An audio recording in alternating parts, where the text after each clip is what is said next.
Please like and subscribe Horror In channel. বাড়ির ভেতরে পৌঁছলাম।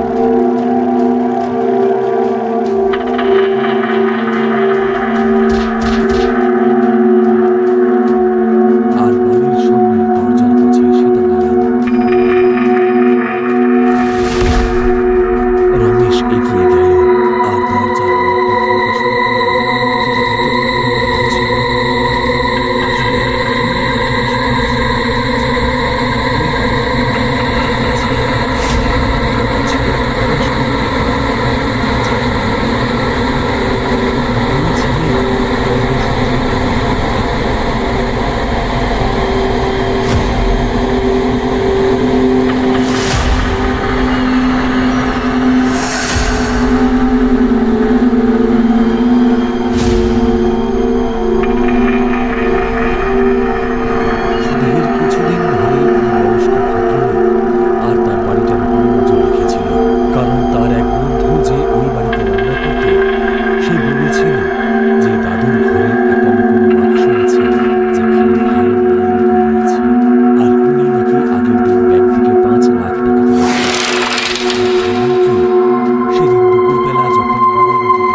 যাতে পরবর্তী সময়ে আমাদের কোনো সমস্যা না হয়।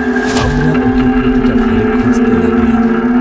তখন আমরা একটা ঘরে দেখলাম, ওই ঘরের এক টেবিলের সামনে একটা চেয়ারের উপর বুড়োটা বসে আছে। আমরা শুধু ওনার পিঠটাই দেখতে পাচ্ছিলাম।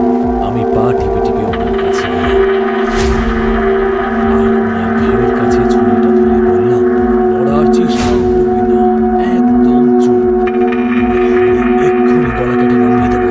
সঙ্গে সঙ্গে রমেশ আর সুধীর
তাকাতেই আমরা ওর হাতে ওই অশুভ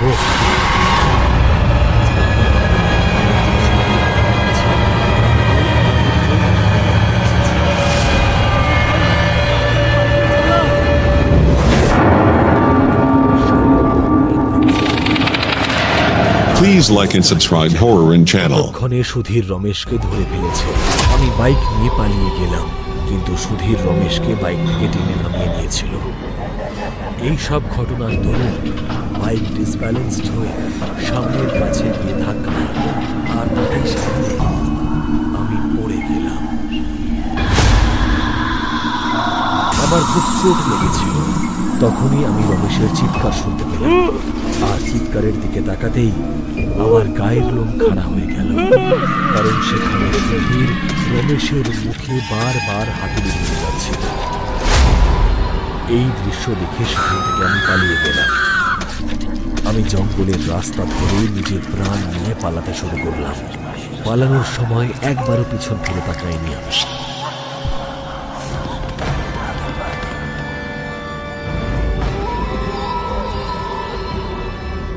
অন্তত 2 ঘন্টা পরে আমি বাড়ির সামনে গিয়ে পৌঁছলাম। আর আমি যা দেখলাম তা আমি কিছুতেই বিশ্বাস করতে পারছিলাম না, কারণ বাড়ির সামনেই আমি সেই বাইকটা দেখতে পেলাম, যেটা আমি ওই পুরোর ফার্ম হাউসের বাইরে ফেলে চলে এসেছিলাম। কিছুতেই বুঝতে পারছিলাম না যে এই বাইকটা এখানে কি করে এলো। মনে প্রশ্ন জাগছিল যে বাইকটাকে কে এখানে নিয়ে আসতে পারে। আমি ঘরের দিকে এগোলাম, দেখলাম ঘরের দরজাটা খোলা।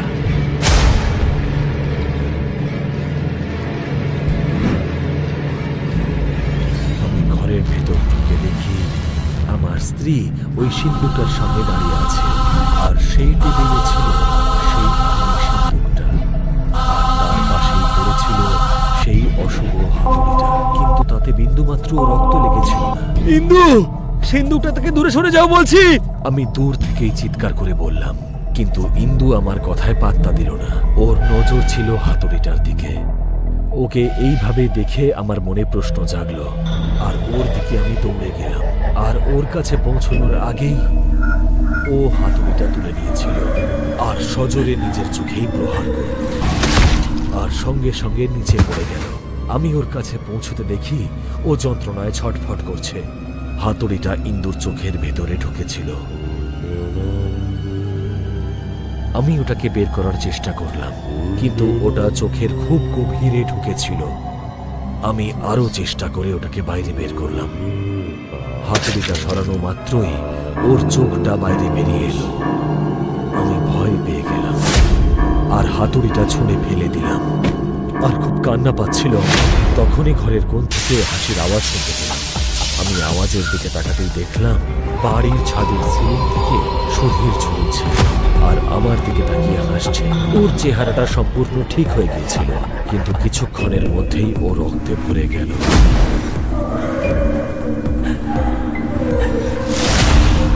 তোরা আমার বাক্স চুরি করার চেষ্টা করেছিলে, তার শাস্তি তো তোদের পেতেই হবে।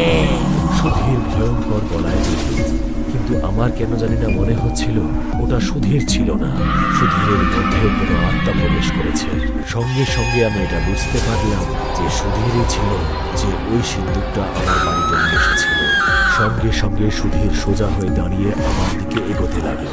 এটা দেখা মাত্রই আমি সেখান থেকে পালিয়ে গেলাম, কারণ আমি জানতাম যদি আমি সেখান থেকে না পালাই তাহলে আমার অবস্থাও সুধীরের মতনই হবে। আমি বাড়ির বাইরে এলাম, আর বাইরে থেকে ঘরের দরজাটা বন্ধ করে দিলাম, আর দৌড়ে হনুমানজির মন্দিরের দিকে এগোলাম।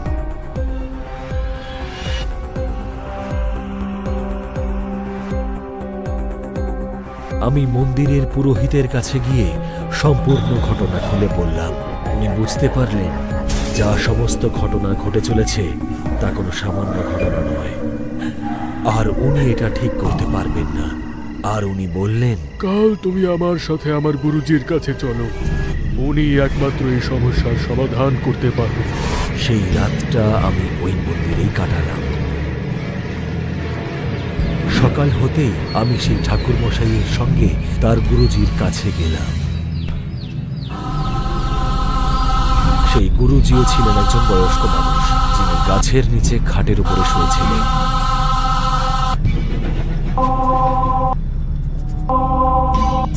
উনি গুরুজিকে সবকিছু খুলে বললেন, আর গুরুজি আমাকে তার পাশে ডাকলেন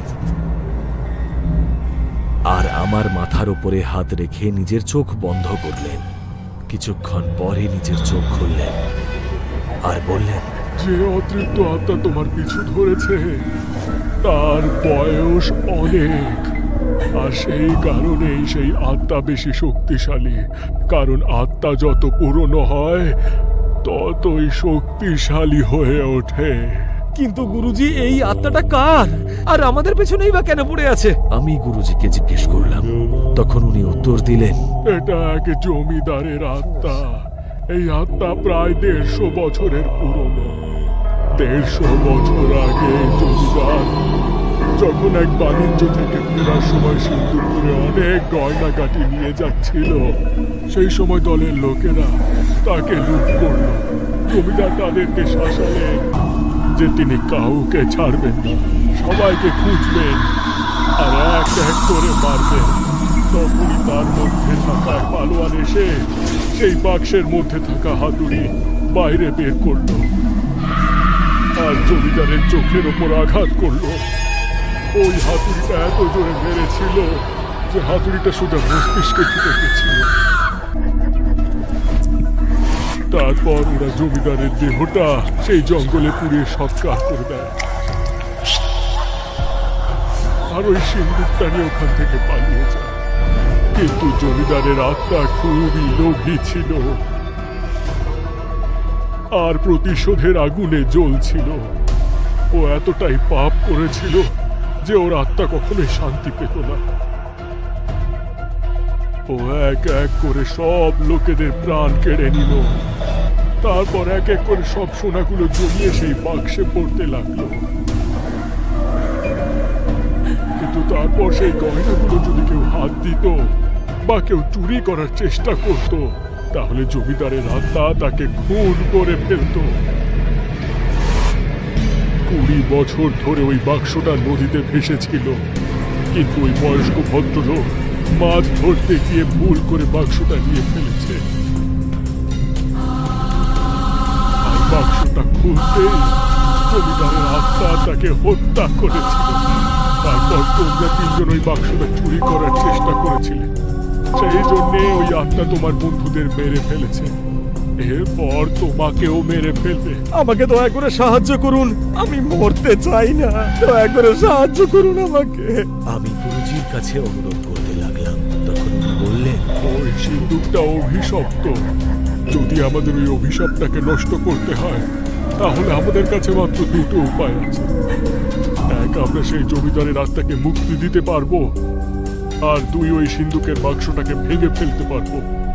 জমিদারের লাশে বা ওর অবশিষ্ট হাড় করে যতক্ষণ না ওর উত্তরাধিকারী মানে ওর ছেলেকে দিয়ে অগ্নি সংস্কার না করা হচ্ছে, ততক্ষণ ওর আত্মা শান্তি পাবে না কিছু।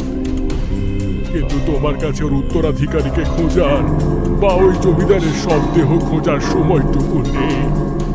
তার আগে ওই জমিদারের আত্মা তোমার মেরে ফেলবে। সেই জন্যে বাক্সটাকে নষ্ট করে ফেলাই তোমার পক্ষে সহজ হবে।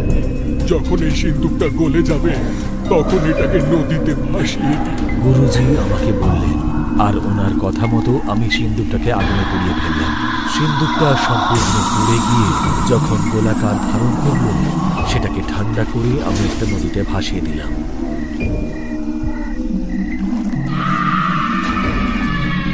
আর শান্তিতে বাড়ি ফিরে এলাম। আর এইভাবেই জমিদারের আত্মা আমার পিছু ছাড়ল।